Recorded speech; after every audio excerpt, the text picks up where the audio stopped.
बच्चों, good morning. तो आज मैं जो टॉपिक कवर करने जा रहा हूं जिसका हेडिंग आप चाहे तो मान सकते हैं इफेक्ट ऑफ टेम्परेचर। टेम्परेचर पर कोई रासायनिक अभिक्रिया किस प्रकार से डिपेंड करता है। ठीक है, तो देखिए हमने पिछला वाला क्लास में हमने बताया था कि किसी भी रासायनिक अभिक्रिया का जो दर होता है वो इस बात पर निर्भर करता है कि टक्कर किस तरह से हो रहा है। अगर टक्कर जल्दी जल्दी हो रहा है तो उसका स्पीड ज्यादा होगा उस रिएक्शन का। अगर टक्कर धीरे धीरे हो रहा है तो उसका स्पीड क्या होगा, कम होगा। और जिस रिएक्शन का आर ज्यादा होगा उसका के भी ज्यादा होगा, इसका आर कम होगा उसका के भी क्या होगा, कम होगा। ठीक है, तो इतना सारा बात जो है आप लोग ध्यान रखिएगा। तो आप लोग हेडिंग मान सकते हैं इफेक्ट ऑफ टेम्परेचर। ठीक है, तो देखिए हम लोग जानते हैं कि जब भी किसी रासायनिक अभिक्रिया में अगर हम टेम्परेचर को बढ़ाते हैं तो उस कंडीशन में क्या होगा कि जब जैसे ही टेम्परेचर को हमने क्या किया, बढ़ा दिया, तो टेम्परेचर को बढ़ा देने के बाद क्या होगा कि एनर्जी मिलेगा किसको, अभिकारक के कणों को। अभिकारक के कणों को मतलब क्या, रिएक्टेंट के मॉलिक्यूल को। ठीक है, जैसे उसको एनर्जी मिलेगा तो टक्कर करना शुरू कर देगा हाई स्पीड में। और जाहिर सी बात है कि जल्दी जल्दी टक्कर करेगा तो उस कंडीशन में क्या होगा, रिएक्टेंट जो है जल्दी जल्दी जो है प्रोडक्ट बनना शुरू हो जाएगा। मतलब क्या कि किसी भी रासायनिक अभिक्रिया में जैसे ही हम लोग टेम्परेचर को बढ़ाते हैं तो प्रभावित टक्कर की संख्या बढ़ जाती है, जिसके फलस्वरूप जो होता है क्या, अभिक्रिया की दर या तो दर स्थिरांक का मान क्या होता है, बढ़ जाता है। ठीक है ना। तो चलिए, यदि वीडियो को आप लाइक नहीं किए तो वीडियो को लाइक कर दीजिए, चैनल को सब्सक्राइब नहीं किए तो चैनल को सब्सक्राइब कर लीजिए। ठीक है, ओके, आगे मैं शुरू करता हूँ। ठीक है, तो आप हेडिंग मान सकते हैं effect of temperature. Effect of temperature आपको हाथ से लिखा हुआ नोट्स मिल जाएगा। ठीक है, चलिए अब ध्यान दीजिएगा यहाँ पर। ठीक है, अगर हमारे पास टेम्परेचर ज्यादा रहेगा, अगर टेम्परेचर ज्यादा है तो आर का मान भी ज्यादा तो के का मान भी ज्यादा। टेम्परेचर कम तो आर का मान भी कम और के का मान भी क्या हो, कम हो जाएगा। टी है टेम्परेचर, आर है दर, आर है रिएक्शन का स्पीड दर। ठीक है, और के क्या है, के क्या है, दर स्थिरांक है। ठीक है, तो हमने जब कोलिजन थ्योरी पढ़ाया था तो वो आर्हेनियस कोलिजन थ्योरी पढ़ाया था, तो वहां पर हमने आपको बताया था कि लॉग के इक्वल टू होता है माइनस लॉग के इक्वल होता है माइनस ई ए बटा 2.303 आर टी और प्लस क्या, लॉग ए हो गया, लॉग ए हो गया। ठीक है, ये कब का है, जब टेम्परेचर को हमने ना तो बढ़ाया है ना तो घटाया। मतलब क्या है, T1 टेम्परेचर मान लीजिए, क्या है T1 टेम्परेचर पर, तो उस कंडीशन में क्या भाई T1 हो जाएगा। ठीक है, अब अगला बात किया हमने, अब इसको हमने क्या कर दिया, T2 टेम्परेचर पर ले चला आया। ठीक है, तो क्या होगा उस कंडीशन में, के का मान यहाँ K1 तो यहाँ क्या हो जाएगा, K2 हो जाएगा।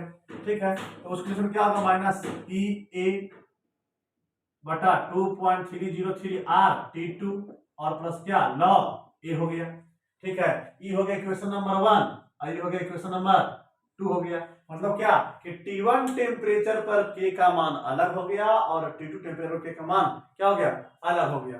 ठीक है, तो T1 पर अलग हो गया, T2 पर क्या हो गया, अलग हो गया। ठीक है, अच्छा अब क्वेश्चन आता है कि सर यहाँ K1 T1 हुआ, K2 T2 हुआ, आर का मान तो वैसे लग गया। भैया आर तो क्या है, यूनिवर्सल गैस कांस्टेंट है, साधारण गैस नियतांक है, इसका वैल्यू होता है 8.21, इसका मान तो फिक्स है। ए आर्हेनियस कांस्टेंट है तो इसका मान तो अलग अलग कंडीशन में निकाला जाता है कि ए का मान क्या होगा।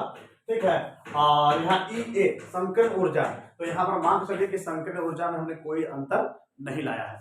ठीक है, संकीर्ण ऊर्जा में कोई अंतर नहीं लाया है, क्योंकि संकीर्ण ऊर्जा में चेंज कब आता है, जब टेम्परेचर, जब कैटलिस्ट डालते हैं तब, ऐसे नहीं आता है। ठीक है, तो ध्यान दीजिएगा यहाँ पर।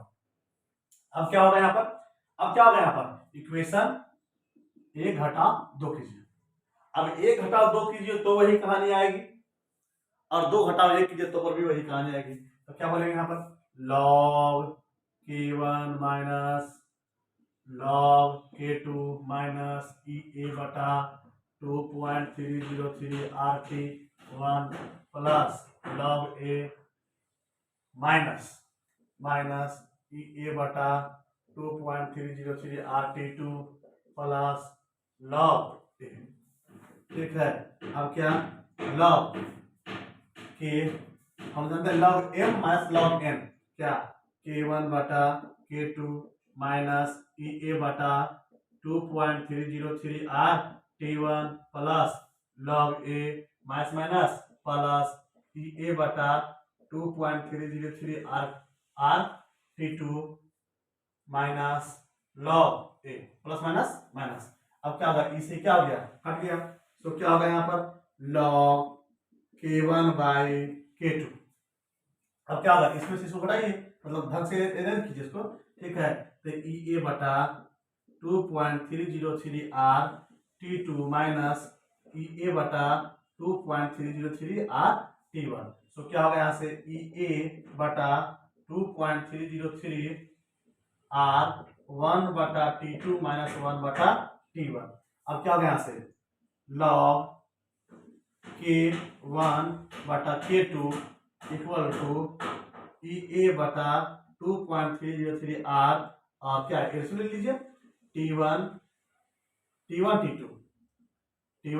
T2 सो क्या हो जाएगा यहाँ पर, ठीक है, T1 माइनस T2, ठीक है। तो ये क्या हो गया लॉग K1 बटा K2 का मान हो गया। अच्छा, यदि हम यहाँ पर 2 माइनस 1 करते तो क्या होता, K2 माइनस K2 बटा K1 आता और क्या होता T2 माइनस T1 आता, ठीक है। तो यही क्या होता है, यही है उसके लिए इक्वेशन फॉर्मूला है, ठीक है।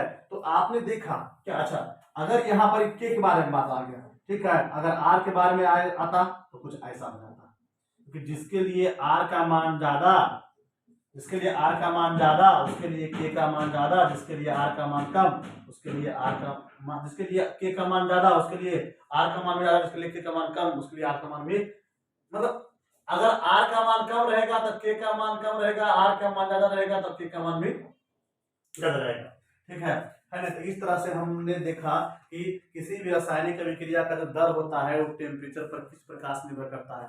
आप लोग को जब शुरू में पढ़ा रहे थे तो उन्होंने बताया था कि किसी भी रासायनिक अभिक्रिया का जो दर होता है वो किन किन बातों पर निर्भर करता है, तो टेम्परेचर पर, कैटलिस्ट पर, ये सारा चर्चा हमने किया था, ठीक है। तो उम्मीद है अब तक जो है आपको सारा डाउट क्लियर हो चुका होगा कि टेम्परेचर पर और कैटलिस्ट पर किस तरह से जो है अभिक्रिया का दर जो है वो निर्भर करता है, ठीक है। तो है ना, तो इस तरह के और भी वीडियो देखने के लिए आप लोग प्लीज मेरे चैनल को सब्सक्राइब कर लीजिए। तो तब के लिए थैंक यू।